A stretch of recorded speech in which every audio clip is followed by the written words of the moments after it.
Please subscribe to channel Tigon to stay updated with more information.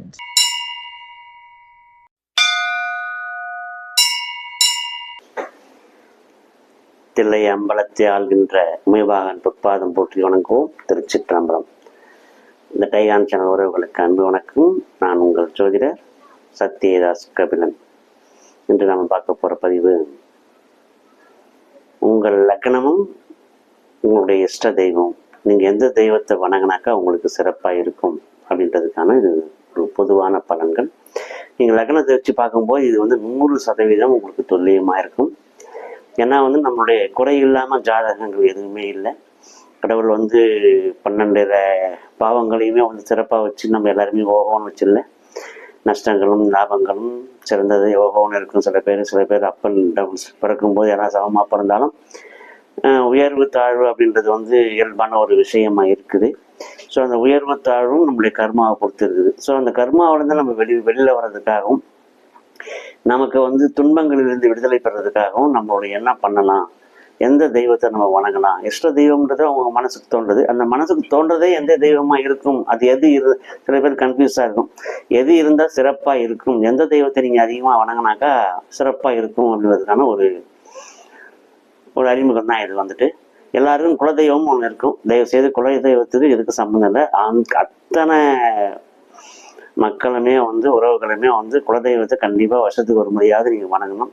குலதெய்வம் தெரியாதவங்க குலதெய்வம் தேடி கண்டுபிடிச்சி கண்டிப்பாக அவங்களுக்கான உரிய வழிபாடுகள் பண்ணுங்கள், வேண்டுதல்கள் பண்ணுங்கள். குலதெய்வத்தை தாண்டி ஒவ்வொருத்தருக்குமான வணங்க வேண்டிய தெய்வமும் ஒன்று இருக்குது. அந்த வணங்க வேண்டிய தெய்வத்தை நம்ம எப்படி தீர்மானம் பண்ணுறோம் அப்படின்னாக்கா 5ஆம் பாவம் 9ஆம் பாவம், பூர்வ புண்ணியஸ்தானம் என்னுடைய 5ஆம் இடமும் 9ஆம் இடம் சென்றக்கூடிய பாக்கியஸ்தானத்துக்கான அதிபதிகள், அந்த வீட்டினுடைய அதிபதிகள், அந்த வீட்டினுடைய கிரகங்கள், கிரகங்கள், அந்த கிரகங்களை நம்ம வணங்கும் போது நமக்கு முன் வினை பாவங்கள், அதுக்கான தொடர்புகள், அதனுடைய வினைப்பொருட்கள், முன்னோர்கள் பாவம் செஞ்சுதான் நம்ம முன்ன பிறவியில் பாவம் பண்ணியிருந்தோம், அதுலேருந்து நம்ம விடுதலை பண்ணி இந்த பிறவியில் நம்ம செய்யப்பட செஞ்ச பாவங்கள் அப்படி எல்லாத்தையுமே நம்மளுடைய ஜாதகத்தோட தலையெழுத்தை மாற்றுறதுன்னு சொல்றோம் இல்லையா. அந்த மாதிரி ஓரளவுக்கு இந்த துன்பங்களிலிருந்தும் இல்லை வாழ்க்கையில முன்னேற்றங்களிலிருந்து நம்ம பாதையை சரியான நம்ம மேலே ஏறி வர்றதுக்கான ஒரு சூட்சமும் என்னாலான ஒரு முயற்சி நம்ம சொல்றோம். அந்த வகையில இப்போ நம்ம மேஷத்துலேருந்து மீனம் வரைக்கும் லக்னங்களுக்கு இது ராசி கிடையாது, ஞாபகம் வச்சுங்க. லான் போட்டிருக்கும். அதுலேருந்து நீங்கள் கணக்கு பண்ணீங்க. மேஷத்துலேருந்து மீனம் வரை லக்னம், அந்த லக்னத்துக்கான கணக்கு இது இப்போ நம்ம மேஷ லக்னத்திலிருந்து பார்ப்போம். இந்த மேஷ லக்னத்துக்கான 5ஆம் அதிபதி சூரியன், 9ஆம் அதிபதி குரு பகவான். ஸோ இந்த சூரியன் குரு சம்பந்தப்பட்ட கிரகங்கள் அவங்களுடைய இஷ்டத்தை அந்த தெய்வங்களை வணங்கும் போது சிறப்படு. சூரியன் நமக்கு கண்கண்ட தெய்வம். நீங்கள் சூரிய நமஸ்காரம் பண்ணணும், சூரியனுக்கான ஆதித்ய ஹிருதயம் பண்ணலாம், சூரியனுக்கான காயத்ரி மந்திரம் சொல்லி வழிபடலாம் ஃபர்ஸ்ட். அதுக்கடுத்தது 9ஆம் வீட்டு அதிபதி குருவுக்கான அதிதேவதை தட்சிணாமூர்த்தி உங்களுக்கு தெரியும். தட்சிணாமூர்த்தியை வழிபடலாம். முருகப்பெருமானும் குரு பகவான் தான். அதனால் முருகனுடைய வழிபாடும் பண்ணலாம். முக்கியமாக தட்சிணாமூர்த்தி வழிபாடு, தட்சிணாமூர்த்தியை அதிகமாக வணங்குங்க. வாரத்துக்கு ஒரு முறையாவது அவர் கோயிலுக்கு போயிட்டு வாங்க. இதுதான் மேஷ லக்னம். ரிஷப லக்னத்துக்கான வணங்க வேண்டிய தெய்வம் புதனுக்குரியவரும் சனி பகவானுக்குரியவரும். இந்த புதன் சனி காம்பினேஷன் அப்படி ஒன்றா வரும்போது நமக்கு புதனுக்கான அதிபதி நம்ம பெருமாளையும் வணங்கலாம், சனி பகவானை வணங்கும் போது நம்ம பைரவரையும் வணங்கும் போது அந்த கன்ஃபியூஷனே வேணாம்.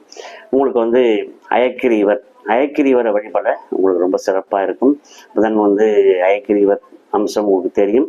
சனி பகவானும் அதுக்கான ஒரு மாற்று உருவத்தில் இருக்கிறதெல்லாம் நம்ம சனி பகவான் எடுத்துட்டோம்னால உங்களுக்கு எது பெஸ்ட்டாக வரும்போது நம்ம பார்க்கும்போது உங்களுக்கு அயக்கிரீவர் வழிபாடு ரொம்ப இஷ்ட தெய்வமாக நீங்கள் வழிபட்டு வாங்க. அவர் ஃபோட்டோ வீட்டில் வச்சு பூஜை பண்ணிட்டு வாங்க. உங்களுக்கு எல்லாமே நன்மை நடக்கும். அடுத்தது மிதுன லக்னம். மிதுன லக்னத்துக்கு 5ஆம் வீட்டு அதிபதி சுக்கிரன், 9ஆம் வீட்டு அதிபதி சனி பகவான். சுக்கிரன் சனி காம்பினேஷன். இந்த காம்பினேஷன் வரும்போது சுக்கிரன் லட்சுமி, சனி பகவானுக்கு நம்ம நரசிம்மரை நம்ம எடுத்துக்கலாம்.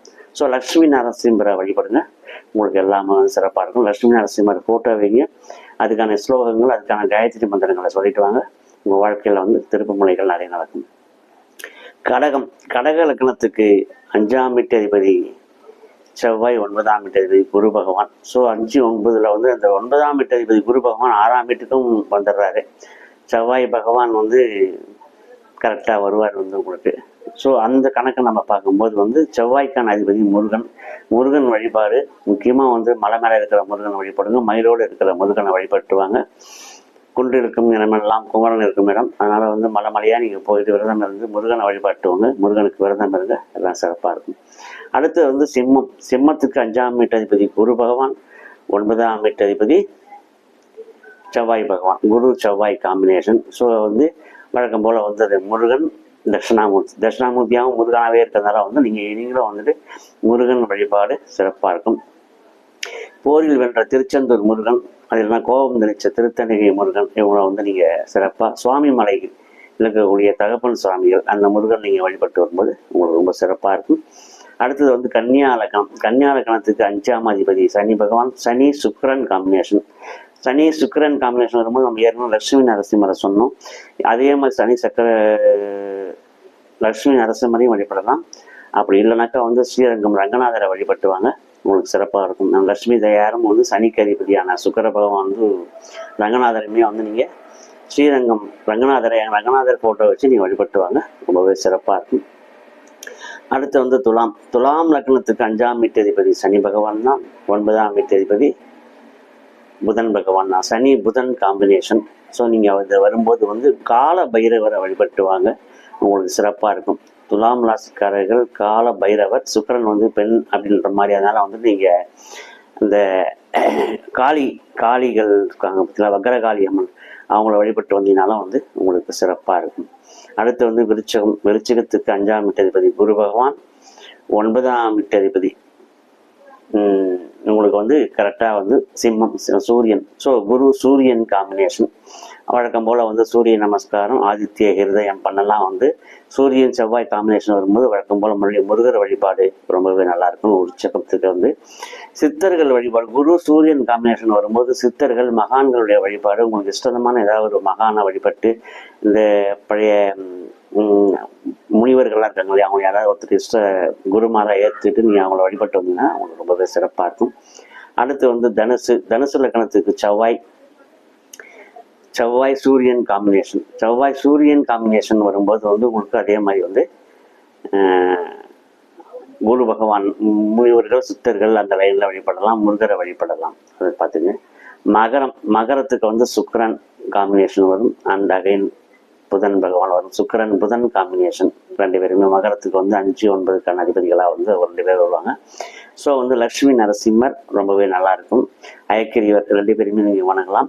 ரங்கநாதருடைய அதாவது பெருமாளுடைய அம்சம், பெருமாள் டைரெக்டாக வந்து நீங்கள் வழிபடலாம். திருப்பதிக்கு நீங்கள் போயிட்டு வரலாம். அதிகமாக வந்து திருப்பதிக்கு போயிட்டு வந்தீங்கன்னா உங்களுக்கு ரொம்பவே சிறப்பாக இருக்கும். அடுத்து வந்து கும்ப லக்னத்துக்கு 5ஆம் அதிபதி புதன், 9ஆம் அதிபதி சுக்கிரன். ஸோ இந்த சுக்கிரன் புதன் காம்பினேஷன் ரொம்ப நல்லாயிருக்கும் உங்களுக்கு. அதே மாதிரி வந்து லக்ஷ்மி நரசிம்மர் பெருமாள் வழிபாடு ரொம்பவே நல்லாயிருக்கும். யோக அயக்கிரியவர் வழிபாடுமே வந்து ரொம்பவே நல்லாயிருக்கும். திருப்பதி போயிட்டு வாங்க. நீங்களுமே வந்து கும்பம் லக்னமாக இருக்கிறவங்க அடிக்கடி திருப்பதி போயிட்டு வந்து உங்களுக்கு இடைக்கு உங்களுக்கு வந்து அந்த ஏதாவது தானியங்களோ ஏதாவது கொடுத்து வழிபட்டு வரும்போது உங்களுக்கு ரொம்பவே சிறப்பாக இருக்கும்.